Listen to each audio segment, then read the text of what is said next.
मंडळी, खरं सांगायचं तर आपला देश आणि आपला महाराष्ट्र इथलं राजकारण आता कॉमेडी शोपेक्षा कमी नाहीये. खरं आहे ना? नेहमी आपण हे ऐकत आलोय की राजकारण हे फसवं असतं.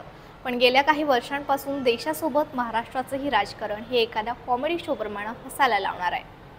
पूर्वी जे कार्यकर्ते आमचेच साहेब आमदार खासदार होणार म्हणायचे, आज त्याच कार्यकर्त्यांचे साहेब नेमके कोणत्या पक्षात जाणार आणि कोणत्या पक्षाचा किंवा युतीचा झेंडा हातात घेणार, यामुळे कार्यकर्त्यांच्या मनात संभ्रम निर्माण होतोय. कारण आज हेच साहेब सत्तेसाठी कधी इकडं तर कधी तिकडं होत आहे.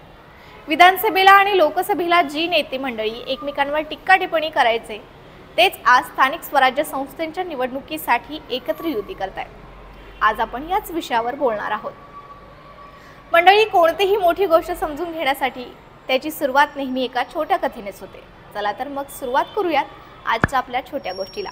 नमस्कार, मी गौतमी शिकलगार. आपण पाहत आहात तरुण भारत.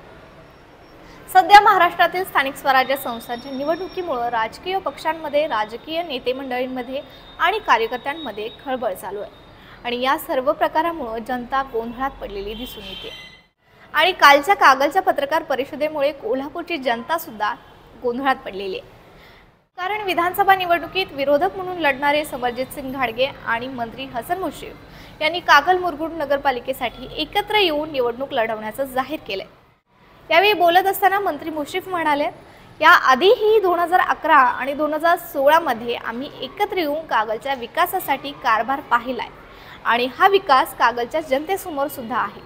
आणि आत्ताही आम्ही कागलच्या सर्वांगीण विकासासाठी एकत्र आल्याचं त्यांनी स्पष्ट केलं.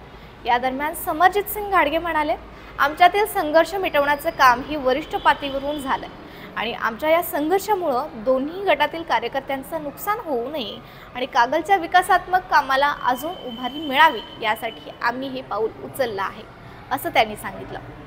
याबद्दल तुमचं मत काय आहे ते आम्हाला कमेंटमध्ये नक्की कळवा. आणि तरुण भारत कोल्हापूर या आमच्या यूट्यूब, इंस्टाग्राम आणि फेसबुक पेजला फॉलो करायला विसरू नका.